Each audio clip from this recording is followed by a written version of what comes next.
Hey, what's up, guys? It's Darkroom Duels, and today we're going to be doing a Silent Swordsman Phantom Knight deck profile. So I'm really excited to do this with you guys because this was actually suggested to me by one of my patrons, Mimi.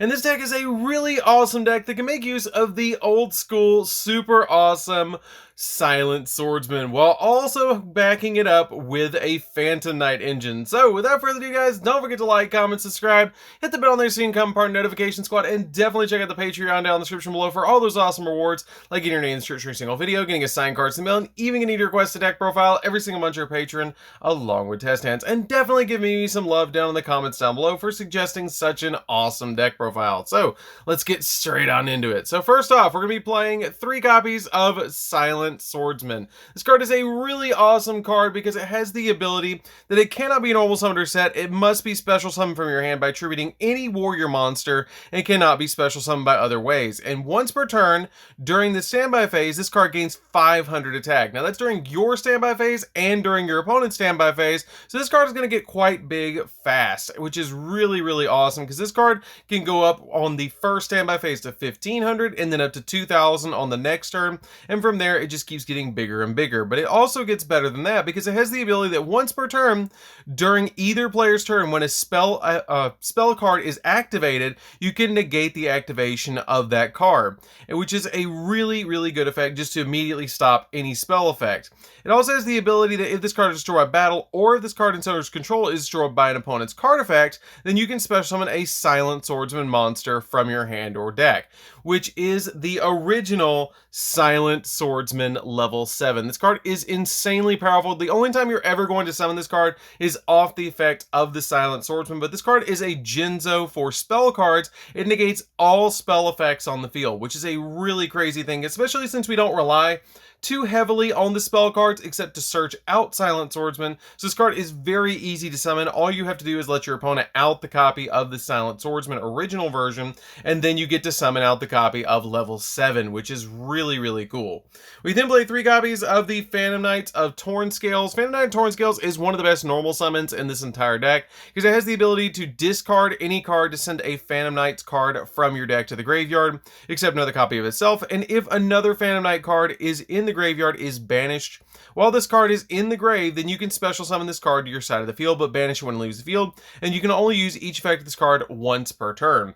We then play 3 copies of the Phantom Knight of Silent Boots. If you control another Phantom Knight monster, you can special summon this card from your hand once per turn, and it also has the ability you can banish it from the graveyard to add a Phantom Knight spell or trap from your deck to your hand. We then play 2 copies of the Phantom Knights of Ancient Cloak. If this card is on your side of the field in attack position, you can target a dark monster, switch this card into defense position, and that dark monster goes up by 800 attack points, which is pretty good. It also has the ability that you can banish from the graveyard to add the Phantom Knight card from your deck to your hand, which is really important to keep in mind because some of the cards in the deck are just Phantom Knight cards and not the Phantom Knight cards, so you have to search the ones that say the Phantom Knight. We then play a single copy of Phantom Knight of Ragged Gloves. This card is a really good card because this card has the ability that you can banish it from the graveyard to then send an additional Phantom Knight card from your deck to the graveyard, which can help out a lot in this deck to get the exact card that you need into the graveyard. And if you use this card as an XZ material for a dark monster, that monster gains 1000 attack. For the final Phantom Knight monster, we're playing a single copy of Stained Greaves. This card is just a great extender, which is why I play it as a one-of in here. So it's a really helpful one-of. We then play 2 copies of Kagemusha Knight. Kagemusha Knight is it's pretty much a Phantom Knight monster because what this card does is when you normal summon a level 3 monster, you can special summon this card from your hand. It can't be used as synchro material, but you don't synchro summon this deck anyways. So it's just a good card to extend your plays where when you normal summon at any of your level 3s, you can special summon this card from your hand. We then play 3 copies of the best normal summon in the entire deck, and that is 3 copies of Tour Guide of the Underworld. This card is fantastic in this deck because this card, when you normal summon it, is going to special summon out a level 3 Fiend from the deck, which is going to help us go into our copies of Cherubini, and then ultimately climb into Rusty Bardige. For the targets for our Tour Guide, we're going to be playing a single copy of Graph. Graph has the ability if this card is sent to the graveyard, you can special summon a Burning Abyss monster from the deck, which is very helpful for this card. And also, if you don't control any spells or traps, You can instantly special summon this card from your hand, but you only get either or of the effects per turn. But if you control a monster that's not a Burning Abyss monster, you have to destroy this card that's on your field, which all of your Burning Abyss monsters share that ability. We then play a single copy of Seer. Seer is really good as well because this card, if it's sent to the graveyard, you can special summon out a Burning Abyss monster from the grave. So for example, if you normal summon out the copy of Tour Guide to your side of the field, and then you special summon out the Graph from the deck and link summon for a Cherubini, you'll get to special summon out Seer, and then when you link for Rusty Bardige, you'll actually get to bring the Cherubini back to the field, which is really good because then you can link climb even further. We then play a single copy of Skarm because during end phase, Skarm gives us a search, which is super helpful, of a Dark Fiend monster, which can be a copy of our Tour Guide if we do need it.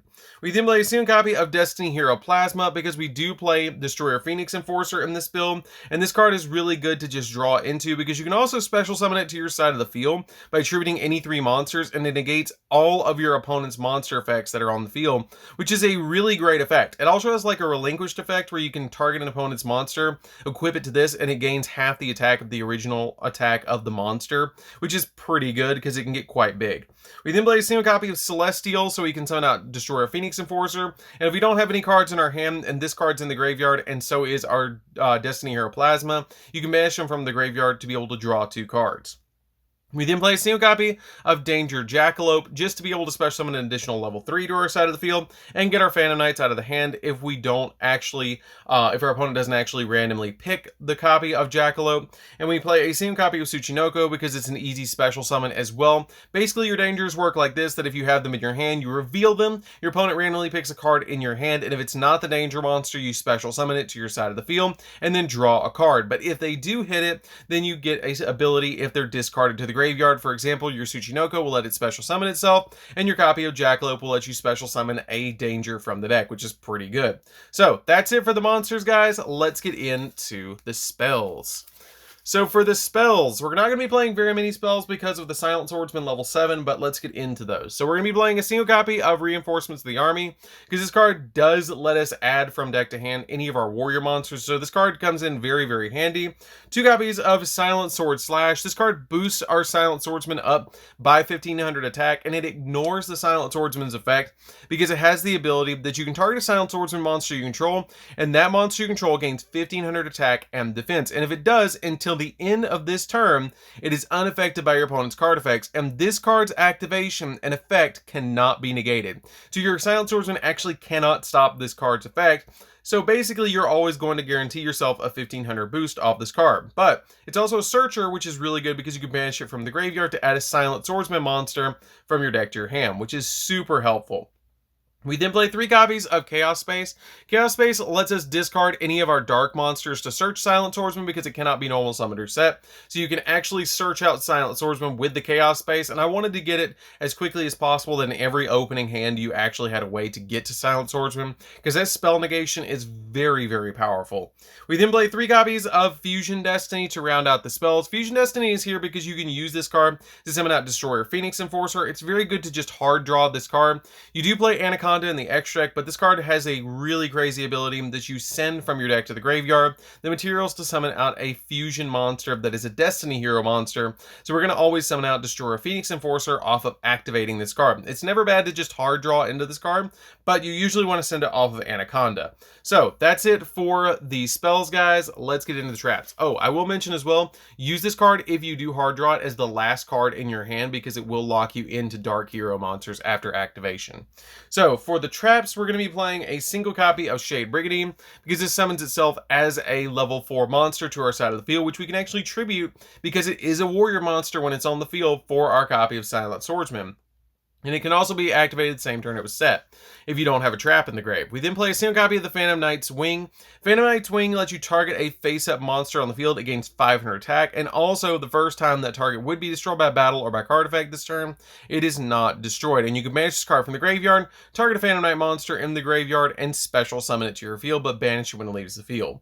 We then play 3 copies of the Phantom Knight Fogblade. This card is basically Fiendish Chain. You have to play this card at 3. It is one of the best cards in the entire deck because it lets you activate this card to target an effect monster on the field, negate that monster's effect while it's on the field, but they cannot attack and it cannot be attacked. And if this card's in the graveyard, you can banish it to special summon back to your field one of your Phantom Knight monsters back from the graveyard. So this card is an extremely powerful card because it does lock down opponents' monster effects, and it's also kind of a monster reborn by banishing it from the graveyard. So that's it for the main deck, guys. Let's get into the extra deck. So for the extra deck, we're going to be playing a single copy of the Phantom Knights of Rusty Bardige. This card is one of the best cards in the entire deck because it has the ability that during the main phase, you can send a Phantom Knight monster from your deck to the graveyard, and if you do, you set a Phantom Knight spell or trap from the deck to your side of the field, which is super crazy cool because it immediately searches out your copies of Fogblade to set them on your field, and if you send your copy of your Silent Boots to the graveyard, you can actually get a second copy of Fogblade, being a double interruption, which is really good. We then play a single copy of Cherubini because Cherubini works really well to climb into your copy of your Rusty Bardige. This card is so good in this deck because it has the ability that when it's Link Summon and it's on your side of the field, you can send a level 3 monster from your deck to the graveyard, which can be really, really helpful, especially if you send something to the graveyard like a Torn Scales to set up the grave, so you can then play through with even more combos. With a single copy of Access Code, this card can be changed out for Appaloosa if you want to change it out for Appaloosa because you can't afford the copy of the Access Code. That's totally fine if you're looking for a budget option. This card is just really good because it gives us additional pops, and it is a fantastic card in this deck, but you can change it out if you want to for Appaloosa, Boral Sword Dragon, or Boral Dragon. We then play a single copy of Unicorn to spin stuff. This is really helpful in the deck, especially with some of the other cards we play. One copy of our Nightmare Phoenix because it pops spells and traps. Verte Anaconda because this card lets Fusion Destiny go off. This card is very, very helpful. If this card does get hit on the list, you can change it out if you want to for a copy of IP Masquerena to make the copy of Unicorn even more live. One copy of Link Spider just in case we get Nibirued or we need to use it with our copy of our Shade Brigandine to put another copy of an effect monster on the field. That is an option for you guys if you want to go that route. We then play a single copy of Destroyer Phoenix Enforcer. This card is crazy good in this deck and is very, very easy to summon. Basically, what you do with this card is you summon it to your side of the field off of Fusion Destiny, and it is just super powerful from there because it has the ability to quick effect target, or doesn't target, excuse me, to destroy a card on both players' fields, and it also revives itself back from the graveyard if it is destroyed by a card effect, which is just really, really good. Or if it's destroyed by battle, it just summons itself back to your side of the field. Now, if you do want to change this out for a more budget option, you can play a copy of Rainbow Neos and change out the copy of Celestial and Plasma for a Neos and a Rainbow Dark Dragon, while also changing out the copies of Fusion Destiny for our copies of Neos Fusion, which is another option if you're trying to make this deck a little bit more budget. We then play a single copy, or excuse me, 2 copies of Breaksword. Breaksword is really good because it pops a card on our field and our opponent's field, and if this card is destroyed, then you get to put 2 Phantom Knight monsters back on your field with, but increase your levels by 1, going up to level 4s. And it does come in kind of handy to be able to summon this card to your side of the field to get pops, but I find that I don't summon it all that much in this particular build. We then play 2 copies of Levineer the Sea Dragon. This card is a card that I summon all the time in this deck because all you have to do is detach a material from this card, and then you get to bring back one of your level 4 monsters, level 4 lower monsters that are banished back to your side of the field. And this card is the reason I play this card at 2, is because you're going to be using this card to summon out your copy of F-Zero, which will then let you climb into your copy of Utopic Draco Future, which is a really powerful card to be able to summon with this particular deck because it's super easy with the double Levineer the Sea Dragon. We then play a single copy of Double A Zeus. Double A Zeus is just insanely powerful in any Xyz based deck, which is why I'm playing this card as a 1-of in here, because you can just summon this card to your side of the field and board wipe the entire field, so then you can go in for your plays by using your Phantom Knights in the graveyard. So that's it for the deck, guys. I hope you did enjoy it. It's a really fun deck to play around with. I really love this deck because this deck is just absolutely crazy. You guys will see in the test hands how crazy this deck actually is to be able to summon out your copy copies of your Silent Swordsmans. So easy. Like in playtesting, out of like 10 hands, 9 of them I actually drew away to get to Silent Swordsman 9 out of 10 ways, which is just really insane. I love this card in this deck, and it is such an amazing tech card that catches people off guard, especially with that attack boost, because if you draw on a Silent Sword Slash, you can actually boost it up to 3k just about on the first turn, which is just absolutely crazy when you pass over to the opponent. So anyways, guys, this is Dark Duels. Don't forget to like, comment, subscribe, hit the bell on there so you can become part of the notification squad, and we'll see you guys in the next video. See you later, guys.